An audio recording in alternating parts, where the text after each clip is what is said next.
Hello दोस्तों, स्वागत है आपका फोकस्ड माइंड क्लासेस में।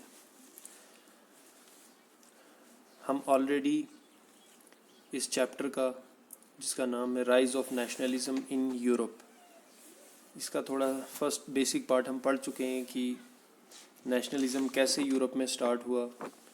नेपोलियन के बारे में भी हम पढ़ चुके हैं। एंड अब यहाँ से हम स्टार्ट कर रहे हैं the aristocracy and new middle class. तो यूरोप में उस दौरान सोशली और पॉलिटिकली जो लैंडेड एरिस्टोक्रेसी थी वही डोमिनेंट क्लास थी उस कॉन्टिनेंट पे, यूरोप पे। एरिस्टोक्रेट का मतलब है रूल ऑफ द बेस्ट। ये एक ग्रीक लफ्ज से आया है एरिस्टोक्रेटिया, जिसका मतलब है रूल ऑफ द बेस्ट। और ये जो एरिस्टोक्रेट लोग थे ये सिर्फ फ्रेंच को बोलते थे डिप्लोमेसी के पर्पसेस के हाई सोसाइटी में। ये जो शक्तिशाली एरिस्टोक्रेसी क्लास थी ये एक छोटा ग्रुप था और मेजॉरिटी जो पॉपुलेशन की थी वो पीजेंट्री थी, यानी वो पीजेंट्स थे। पीजेंट्स भी किसान होते हैं जो दूसरे की लैंड को, जिनकी खुद की लैंड नहीं होती, जो एक मजदूर की तरह दूसरे की लैंड पे काम करते हैं।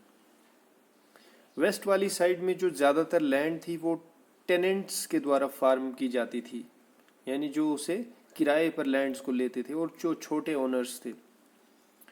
बाकी ईस्ट और सेंट्रल यूरोप में लैंड होल्डिंग बड़ी बड़ी वास्ट एस्टेट्स में थी, बहुत बड़ी बड़ी जगहें थी जिनको सर्फ्स कल्टीवेट करते थे।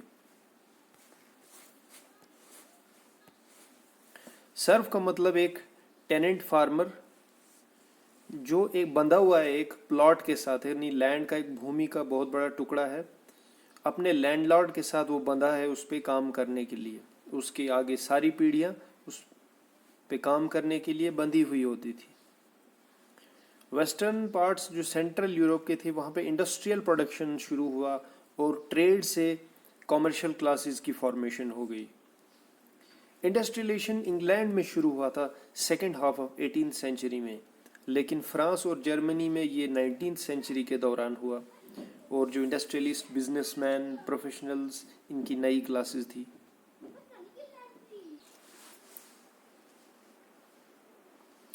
जो नेशनल यूनिटी का आइडिया था वो एजुकेटेड और लिबरल मिडिल क्लास पे आया सबसे पहले। और जैसे ही एरिस्टोक्रेटिक प्रिविलेजेस छिन गई या बंद हो गई तो ये जो एक नेशनल यूनिटी का कंसेप्ट है ये लोगों के सामने आया और ये बहुत ही पॉपुलर हो गया। लिबरल नेशनलिज्म, लिबरलिज्म लैटिन लफ्ज लिबर से लिया गया है जिसका मतलब होता है फ्री। लिबरलिज्म का मतलब हुआ कि इंडिविजुअल को आज़ादी हो और उसको कानून के अंदर बराबरी हो।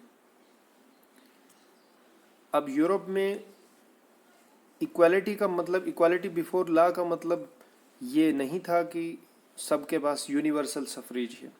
फ्रेंच रेवोल्यूशन के टाइम में जो राइट टू वोट है वो सिर्फ प्रॉपर्टी ओनिंग मैन को दिया गया था।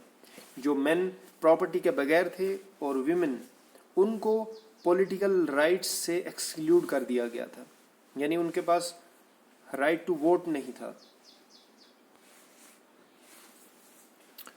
और नेपोलियनिक कोड के बाद तो और ज़्यादा लिमिटेड सफरेज हो गई जिसने वुमेन को एक माइनर का स्टेटस दे दिया।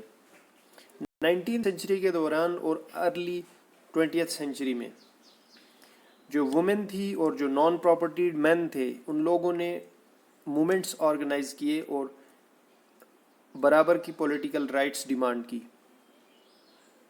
इकोनॉमिक स्फेयर में लिबरलिज्म का मतलब था कि freedom of the markets and the abolition of state imposed restrictions on the movement of goods and capital, यानी कि जो बिजनेस एसोसिएशंस हैं उनके ऊपर रिस्ट्रिक्शन ना हो, गुड्स का फ्री मूवमेंट हो सके बिना किसी टैक्स के।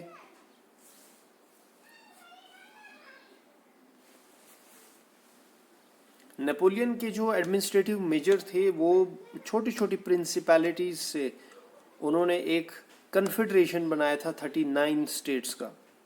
हर के पास उसकी अपनी करेंसी थी, वेट्स और मेजर्स थे। इस तरह की जो कंडीशंस थी वो रुकावटें थी, ऑब्स्टैकल्स थी इकोनॉमिक एक्सचेंज और ग्रोथ के बीच में, क्योंकि एक ही किसी गुड का जो प्राइस है या रेट है वो एक जगह अलग है और दूसरी जगह अलग है, और आने जाने में कुछ टैक्स लग जाते थे, तो उससे जो था इकोनॉमिक ग्रोथ तो पॉसिबल नहीं थी, फ्री मूवमेंट ऑफ ट्रेड बिल्कुल पॉसिबल नहीं था, और एक यूनिफाइड इकोनॉमिक टेरिटरी क्रिएट करने की ज़रूरत थी। 1834 में एक कस्टम यूनियन बन गई जिसको ज़ोल्वेरीन कहते थे। ये प्रूशिया के इनिशिएटिव पर बनी और बाद में बहुत सारी जर्मन स्टेट्स ने ज्वाइन कर लिया। यूनियन ने जो थी तारीफ बैरियर्स थे वो हटा लिए, और जो नंबर ऑफ करेंसीज थी जो कि 30 से भी ज़्यादा थी उनको घटा के 2 कर दिया गया। रेलवे नेटवर्क की स्थापना हो गई। अब 1815 के बाद एक नया ही कंजर्वेटिज्म आने लगा। नेपोलियन ने जब हार पाई तो गवर्नमेंट्स जो थी उनको स्पिरिट ऑफ कंजर्वेटिज्म उनके दिमाग में आने लगा। कंजर्वेटिव जो लोग थे वो ये यकीन करते थे कि ट्रेडिशनल इंस्टीट्यूशन जो थी वो एस्टैब्लिश रहनी चाहिए, जैसे मोनार्की, चर्च और सोशल हायरार्की, प्रॉपर्टी और फैमिली, इनको प्रिजर्व करना चाहिए। इन्हें खुद का भी डर था कि इनको अपनी भी जो इनकी प्रिविलेजेस है वो चली जाएंगी। 1850 में जो यूरोपियन पावर्स के रिप्रेजेंटेटिव्स थे जैसे कि ब्रिटेन, रशिया, प्रूशिया और ऑस्ट्रिया, जिन्होंने मिलकर नेपोलियन को हराया था, वो वीना में मिले और उन्होंने एक सेटलमेंट ड्रा किया जिसे वीना पीस सेटलमेंट भी कहते हैं। ये कांग्रेस जो थी ये होस्ट की गई थी बाय ड्यूक मेटरनिच, जो कि एक ऑस्ट्रियन चांसलर था। अब जितने भी डेलीगेट्स थे उन्होंने एक ट्रीटी बनाई, ट्रीटी ऑफ वीना इन 1815, जिसका ऑब्जेक्टिव जो था नेपोलियन के दौरान जो भी चेंजेस आई हैं उन्हें सभी वो अंडू कर रहे थे, नल एंड वाइड कर रहे थे। सिर्फ जो कन्फेडरेशन ऑफ 39 स्टेट्स था फ्रांस का, उन्हें बिल्कुल टच नहीं किया गया। और जो बर्बन डायनास्टी थी उसको रिस्टोर कर दिया पावर में। ये एक गेस्चर था कि ये कंजर्वेटिज्म का गेस्चर था। फ्रांस ने अपनी टेरिटरीज खो दी जो कि उन्होंने नेपोलियन के अंडर एनेक्स की थी, और बहुत सारी स्टेट्स बना दी गई बाउंड्रीज पे फ्रांस के, ताकि फ्रेंच जो एक्सपेंशन है वो फ्यूचर में ना हो सके। जो नेदरलैंड्स की किंगडम है जिसमें बेल्जियम भी आता था वो सेटअप की गई, और जिनोवा जो था वो पिडमोंट को ऐड कर दिया। प्रूशिया को बहुत सारी नई टेरिटरीज मिल गई वेस्ट फ्रंटियर्स पे, और ऑस्ट्रिया को नॉर्दर्न इटली का कंट्रोल दे दिया गया, जो कि ऑस्ट्रिया के लिए एक बहुत अच्छा स्ट्रॉन्ग पॉइंट था। और जो जर्मन कन्फेडरेशन थी 39 स्टेट्स की, उन्हें बिल्कुल टच नहीं किया गया, और रशिया को कुछ पोलैंड का हिस्सा दिया गया और प्रूशिया को कुछ पोर्शन सैक्सनी का दिया गया। और कंजर्वेटिव रेजिम्स भी सेटअप हो गई 1815 में, जो कि ऑटोक्रेटिक थी, और वो क्रिटिसिज्म बिल्कुल नहीं बर्दाश्त करते थे, और उनके सोच के अलावा जो विचार थे वो उन्हें भी पसंद नहीं करते थे, और उन्होंने जो बोलने की आज़ादी थी उस पर पाबंदी लगा दी, सेंसरशिप लगा दिया। यानी कोई भी नाटक, किसी किस्म का कोई पोएट्री या स्पीच जो न्यूज़पेपर्स में इस तरह की इस्तेमाल जो लेखक लिखते थे उस पर बिल्कुल ही इन्होंने सेंसरशिप लगा दिया। यानी कि इनकी परमिशन के बिना कोई कुछ नहीं छाप सकता इनके खिलाफ।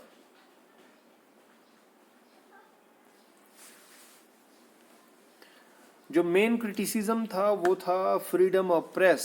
अब ये जो लोग थे ये चाहते थे कि बोलने की आज़ादी हो और प्रेस जो भी न्यूज़ वगैरह है, जो भी ओपिनियंस हैं, उनको एक्सप्रेस करने की फ्रीडम हो, और इसके लिए बहुत सारा क्रिटिसिज्म भी हुआ। रेवोल्यूशनरीज 1815 के बाद यहाँ पे जो था रिप्रेशन का फियर जो था, इन्होंने सेक्रेट सोसाइटीज़ को जन्म दे दिया ताकि वो रेवोल्यूशनरी आइडियाज़ को फैला सके। एक ऐसा जो व्यक्ति था वो था इटालियन रेवोल्यूशनरी ग्यूसेप मैज़िनी, जो कि 1807 में जिनोवा में पैदा हुआ था, और वो सेक्रेट सोसाइटी कार्बोनेरी का मेंबर बन गया। 24 साल की उम्र में उसको एग्जाइल में भेज दिया गया 1831 में, जबकि उसने लिगुरिया में एक रेवोल्यूशन के लिए कोशिश की थी। उसने और भी 2 सेक्रेट सोसाइटीज़ बनाई थी, यंग इटली जो कि मार्सेले में, और यंग यूरोप इन बर्ने में। इस मॉडल को ही इसके नक्शो कदम पे चलते हुए सेक्रेट सोसाइटी सेटअप हुई Germany, France, Switzerland and Poland में। मजीनी का जो अपोजिशन था मोनार्की के खिलाफ था, एंड जो विजन था डेमोक्रेटिक रिपब्लिक्स का, उसने कंजर्वेटिव्स को बहुत ही ज़्यादा डरा दिया था। और सबसे पहला जो एक प्रोटेस्ट हुआ वो फ्रांस में हुआ जुलाई 1830 में। बुरबॉन किंग्स को जो था वो हटा दिया गया था by liberal revolutionaries. Austrian diplomat Metternich ने एक बार कहा था, when France sneezes the rest of Europe catches cold, यानी कि फ्रांस जब छींकता है तो सारे ही यूरोप में जो है सर्दी हो जाती है। क्योंकि इसने जो कहा है वो बिल्कुल ही सही है, क्योंकि यूरोप में जो भी होता था और वो वहाँ से पूरे यूरोप में फैल जाता था। जुलाई रेवोल्यूशन ने एक चिंगारी लगा दी और ब्रसेल्स में भी एक प्रोटेस्ट होने लगा, चढ़ावा होने लगा, जिस से बेल्जियम जो था यूनाइटेड किंगडम से अलग हो गया। ग्रीस एक ऑटोमन एम्पायर का पार्ट हुआ करता था 15 सेंचुरी तक। जो ग्रीक वॉर ऑफ इंडिपेंडेंस आया 1821 में, जिसको ग्रीन रेवोल्यूशन भी बोलते हैं। जो नेशनलिस्ट थे ग्रीस में, उनको सपोर्ट मिली दूसरे ग्रीस जो कि दूसरे स्टेट्स में रह रहे थे एग्जाइल में, और जो दूसरे वेस्टर्न यूरोपियंस थे उनकी भी सपोर्ट इन्हें मिल गई। इंग्लिश पोएट लॉर्ड बायरन ने कुछ फंड्स ऑर्गेनाइज किए और कुछ लड़ाई लड़ी और जंग लड़ी, जबकि वो मर गया 1824 में। उसके बाद ट्रीटी ऑफ कॉन्स्टेंटिनोपल हो गई 1832 में, जिसने ग्रीस को रीऑर्गेनाइज किया और उसे एक इंडिपेंडेंट नेशन का दर्जा दिया गया। The romantic imagination and nationalist feeling, culture ने बहुत ही इम्पॉर्टेंट रोल प्ले किया नेशनलिज्म में, आर्ट, पोएट्री, स्टोरीज और म्यूज़िक के थ्रू, और उसे एक्सप्रेस किया और उसे शेप किया। German philosopher Johann Gottfried Herder, इसने कहा कि जो ट्रू जर्मन कल्चर है वो कॉमन लोगों में पाया जा सकता है, जिसे कहते हैं डस वॉक।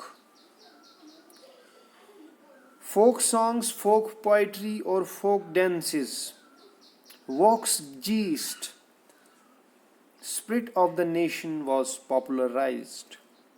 यानी कि जो फोक पोइट्री है, फोक डांसेस हैं, फोकलोर है, जो कहानियाँ हैं जो वहाँ के रहने वाले लोगों की पुराने समय की, तो ये जो कल्चर है, ये जो गाने गाए जाते हैं, ये जो फीलिंग्स है, ये जो इमोशंस है, स्पिरिट ऑफ द नेशंस जो था वो इनसे ही पॉपुलराइज हुआ। और जैसा कि हर देश में ऐसा ही होता है पोएट्री, सॉन्ग्स और जो भाषा है बहुत इम्पोर्टेंट रोल प्ले करती है किसी भी नेशन को शेप देने के लिए। इन इंफॉर्मेशंस को कलेक्ट और रिकॉर्ड करना फोक कल्चर के लिए बहुत ही ज़रूरी था, जो कि नेशनल बिल्डिंग के अंदर एक प्रोजेक्ट इन्होंने चलाया था। पोलैंड की पार्टीशन हो गई 18th सेंचुरी के एंड में, और जो नेशनलिस्ट फीलिंग थी वो जिंदा रखी गई through music and language. Karol Kurpinski एक बहुत ही मशहूर माना जाता था जिसने नेशनल स्ट्रगल की दास्तान को बयां किया अपने ओपेरा म्यूजिक के द्वारा, और कुछ फोक डांसेस के द्वारा, जैसे कि पोलोनेज एंड मजूरका। ये जो फोक डांसेस थे ये नेशनलिस्ट सिंबल माने जाते थे।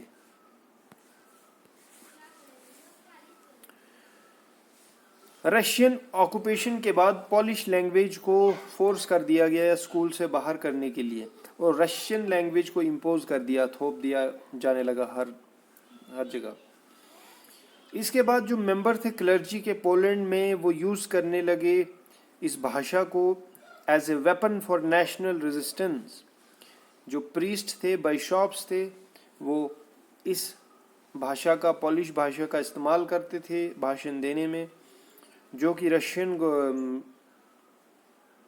रशियन एम्पायर को बिल्कुल ही पसंद नहीं था। बहुत सारे प्रीस्ट और बाइशॉप्स को जेल में डाल दिया गया। Hunger, hardship and popular revolt 1830 में, ये 1830 के बाद वाले जो साल हैं बहुत ही इकोनॉमिक हार्डशिप के थे यूरोप में।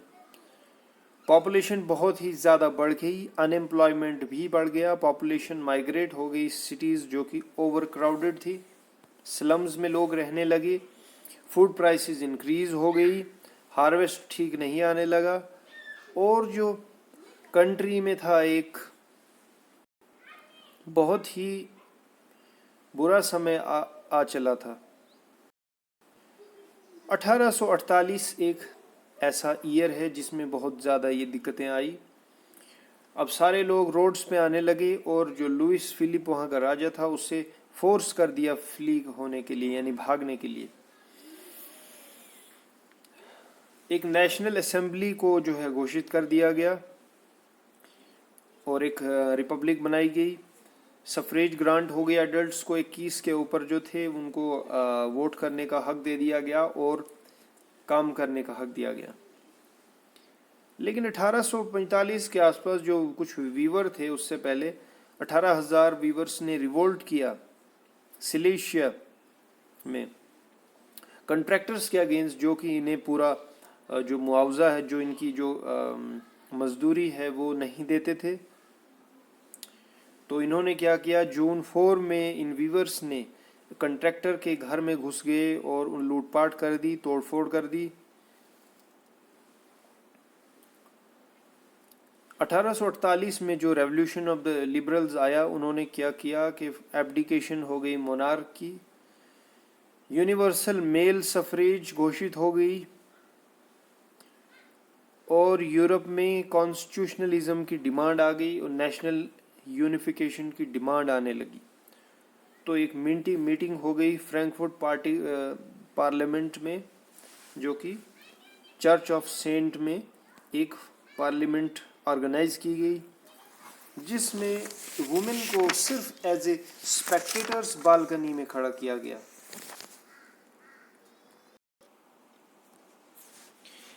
एब्डिकेशन का मतलब होता है रिनाउंस कर देना, यानी कोई चीज़ छोड़ देना।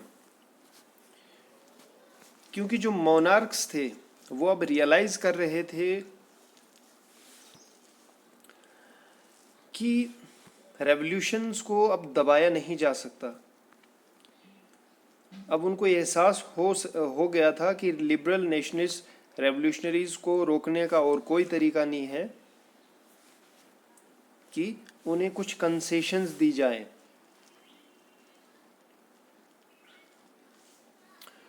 तो 1848 से जो मेन रेवोल्यूशन है वो यहाँ पे असली रेवोल्यूशन 1848 में आया। 1789 में तो रेवोल्यूशन स्टार्ट हुआ था, लेकिन जो रियल रेवोल्यूशन है वो हम कह सकते हैं कि वो 1848 में ही आया। तो इस दौरान अब सर्फडम और जो बॉन्डेड लेबर था वो टोटली एबॉलिश हो गया,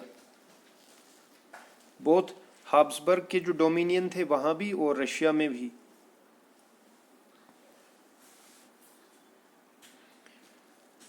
तो ये जो एक पार्लियामेंट, जो फ्रैंकफर्ट पार्लियामेंट में एक मीटिंग कन्वीन हुई थी चर्च ऑफ सेंट पॉल में, यहाँ पे वुमेन को सिर्फ as a observers visitors gallery में रखा गया था।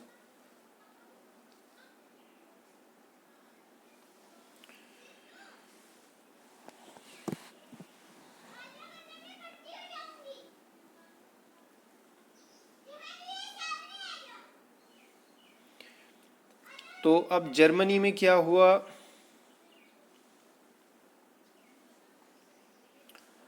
नेशनलिस्ट फीलिंग जो थी वो बहुत ज़्यादा फैलने लगी मिडिल क्लास जर्मन्स में, जिन्होंने 1848 में कोशिश भी की वो उसे बहुत सारे जो जर्मन रीजन्स है उनको मिला के एक कन्फेडरेशन, एक नेशन स्टेट की बनाई जाए जिसमें कि एक इलेक्टेड पार्लियामेंट हो। ये एक लिबरल इनिशिएटिव था नेशन बिल्डिंग के लिए, जो कि रिप्रेस किया गया बाद में कंबाइंड फोर्सेस जो मोनार्की की थी, द मिलिट्री जिनको सपोर्ट थी प्रूशिया की, बहुत बड़े बड़े जो लैंड ओनर्स थे जिनको जंकर्स बोलते थे, उनकी सपोर्ट थी। उसके बाद प्रूशिया में जो लीडरशिप आई तो उसने नेशनल यूनिफिकेशन के बारे में सोचा और उस पर काम किया।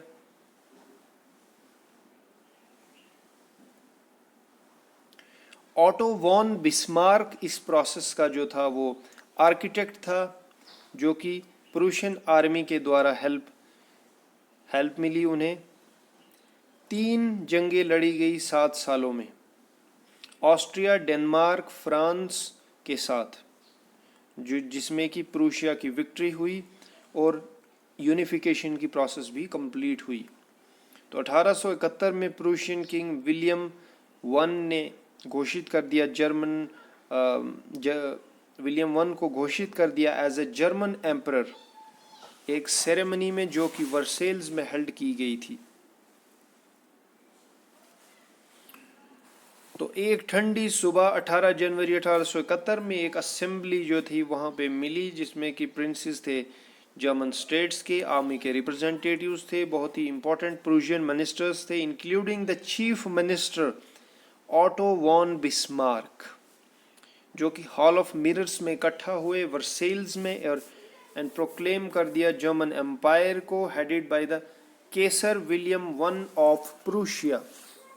तो इस तरीके से नेशनल बिल्डिंग प्रोसेस स्टार्ट हुई और जिसने कि डेमोन्स्ट्रेट किया प्रूशिया का जो डोमिनेंस था, प्रूशिया का जो पावर था। और ये जो प्रूशियन के मेजर जो प्रैक्टिस थे ये एक मॉडल बन गया जर्मनी के लिए, जो बाकी जर्मनी था उसके लिए।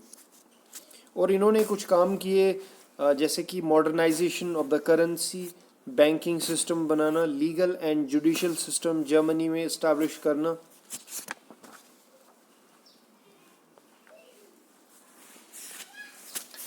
जैसे जर्मनी की तरह बाद में इटली में भी जो था की एक हिस्ट्री रही है पॉलिटिकल फ्रेगमेंटेशन की। इटालियंस बहुत ज़्यादा फैले हुए थे कई डायनास्टिक स्टेट्स में, और जो कि मल्टीनेशनल हैब्सबर्ग एम्पायर था।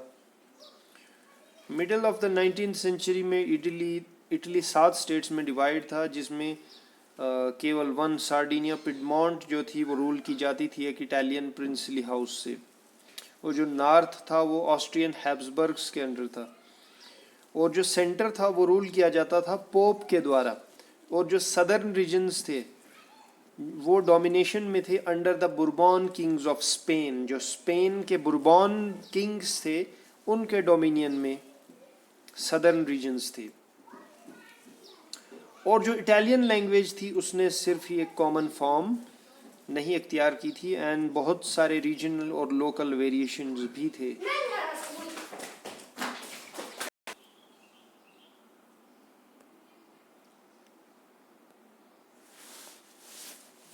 1830 के दौरान जो ग्यूसेप माज़िनी था, इसने कुछ किया था यहाँ पे, एक प्रोग्राम उस समय डिज़ाइन किया था कि जो इटालियन रिपब्लिक को जिससे यूनिफाई किया जा सके। उसने एक सेक्रेट सोसाइटी बनाई थी, young Italy, for the dissemination of his goals.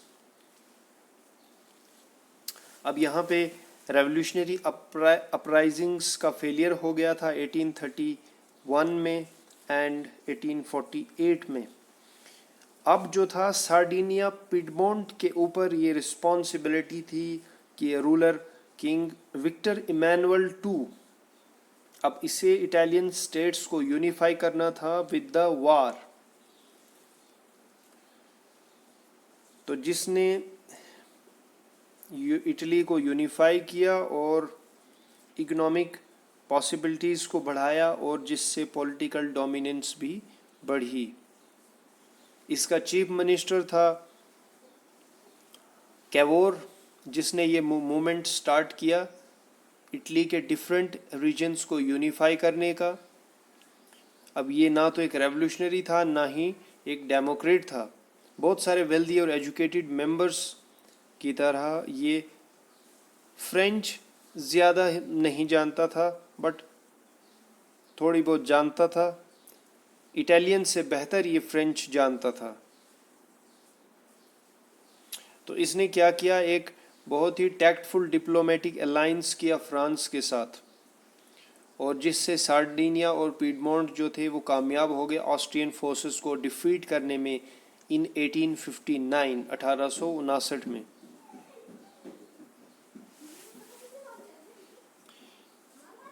ये है सार्डिनिया और पीडमोंट का रीजन, ये है सार्डिनिया और ये है पीडमोंट, तो ये दोनों एक ही। ग्यूसेप गैरिबल्दी भी एक आर्मी का जनरल था जिसने बहुत सारे आर्म्ड ट्रूप्स भेजे।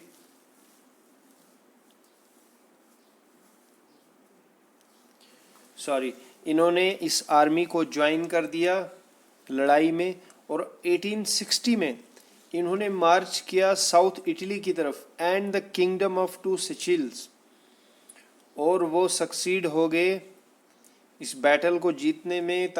इनको लोकल पीजेंट्स ने भी सपोर्ट किया ताकि वो स्पेनिश रूलर्स को वहाँ से खदेड़ सके। और 1869 में विक्टर इमैनुअल टू को जो था यूनाइटेड इटली का राजा प्रोक्लेम कर दिया गया।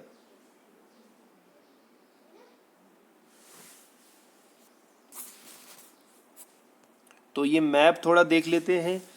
तो ये है यूरोप का मैप, कौन कौन सा अंपायर किस किस जगह पे था। ये नीचे आ गई मोरक्को की सल्तनत, ये थी स्पेन की किंगडम, पुर्तगाल, फ्रेंच एम्पायर का रीजन, और ये वाला जो था ये यहाँ पे साथ में राइन का कन्फेडरेशन था। ये इटली की किंगडम, और ये जो था किंग ऑफ नेपल्स सिचिली, ये वाला ग्रीस की किंगडम, ये वाला जो एरिया है वो ऑटोमैन एम्पायर का, ये रोमानिया का पार्ट है, सर्बिया की किंगडम, ऑस्ट्रिया का एम्पायर, पोलैंड का एम्पायर, और ये है रशियन एम्पायर। ये वाला है प्रूशिया का किंगडम, ये स्वीडन का किंगडम, डेनमार्क और नॉर्वे का, और ये है यूनाइटेड किंगडम।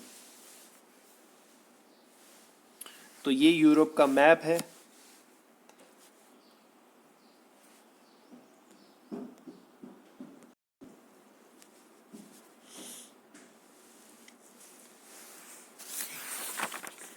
तो इटली की यूनिफिकेशन के बाद जो था ब्रिटेन भी अब यूनाइटेड किंगडम बन गया। इंग्लैंड और स्कॉटलैंड का भी यूनियन हो गया और United kingdom of great Britain बन गई 1707 में। अब उसके बाद 1848 में नेशन को विजुलाइज किया जाने लगा। बहुत सी फीमेल एलेगरीज का यूज़ किया जाने लगा एक नेशन के स्पिरिट को दर्शाने के लिए, जैसे कि मरियाने का जो था पोस्टेज स्टैम्प की पोस्ट पे 1850 में इनकी इमेज छपने लगी। ये रिपब्लिक का फ्रांस की रिपब्लिक को डिनोट करती थी। जर्मेनिया का जो एलिगरी है उसको यूज़ किया गया जर्मन नेशन को रिप्रेजेंट करने के लिए, जिसके हाथ में ऑक लीव्स थे, और ऑक लीव्स जो थे वो हीरोइज्म को रिप्रेजेंट करते थे। तो इस तरीके से जर्मेनिया की एक पेंटिंग है जिसके हाथ में उसकी तलवार होती है, जर्मेनिया गार्डिंग द राइन।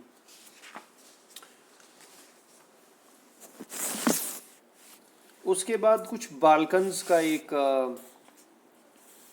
इसमें इश्यू आता है नेशनलिज्म में, जो कि एक मोस्ट सीरियस टेंशन का एक जरिया था यूरोप में 1871 के बाद।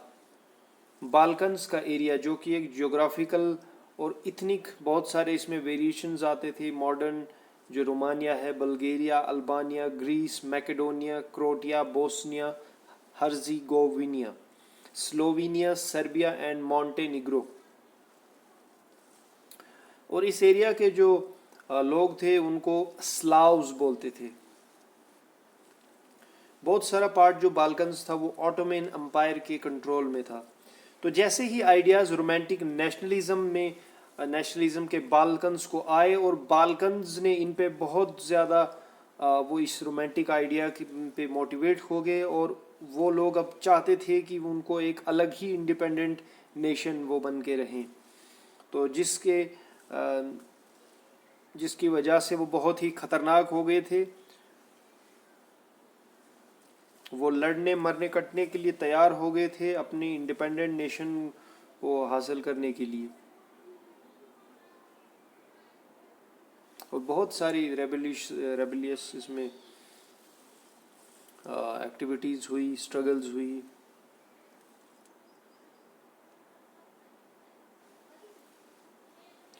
और कुछ बाल्कन स्टेट्स में कुछ और भी कन्फ्लिक्ट्स थे कि ये बहुत ही फियर्सली जेलस थे, आपस में बहुत ज़्यादा जेलसी रखते थे और उम्मीद करते थे कि वो और ज़्यादा टेरिटरी को हथिया लें दूसरे के एक्सपेंस में।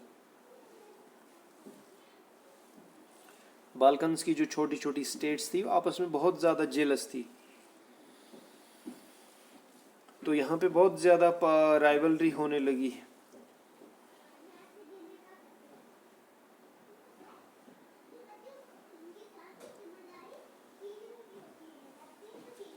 तो बहुत सारी जो पावर्स थी जैसे कि Russia, Germany, England, Austro Hungary, वो बहुत ज़्यादा इस पे उत्सुक थी कि वो इन पावर्स का जो बाल्कन्स पे कंट्रोल हथिया सके एंड अपना कंट्रोल उस एरिया पे लगा सके। और इससे बहुत ज़्यादा जो जंगें शुरू हो गई इस रीजन में, जिससे फाइनली फर्स्ट वर्ल्ड वार हुआ।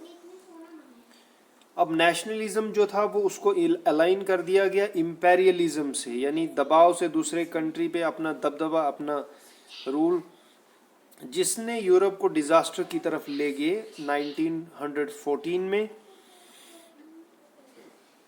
जिसके साथ साथ बहुत सारे जो कंट्रीज थे वो ऑलरेडी यूरोपियन पावर्स के दौरान कोलोनाइज हो चुके थे 19th सेंचुरी में।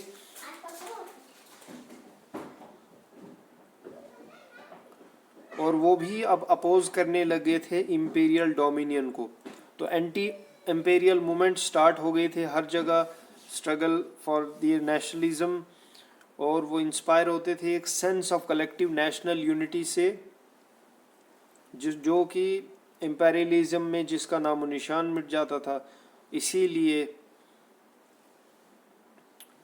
अब यूरोपियन जो आइडियाज़ थे नेशनलिज्म के उनको बहुत सारी जगह पे रेप्लिकेट कर दिया गया, और उनको अपने तरीके से अब सब लोग मतलब जो भी स्टेट्स जहाँ पे इम्पेरियलिज्म होता था वो लोग इसको अपनाते थे और उस पर एक्ट करते थे।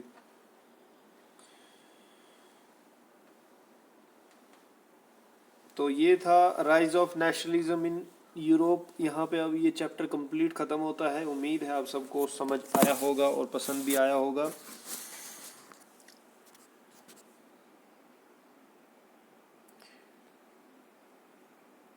Thanks for watching.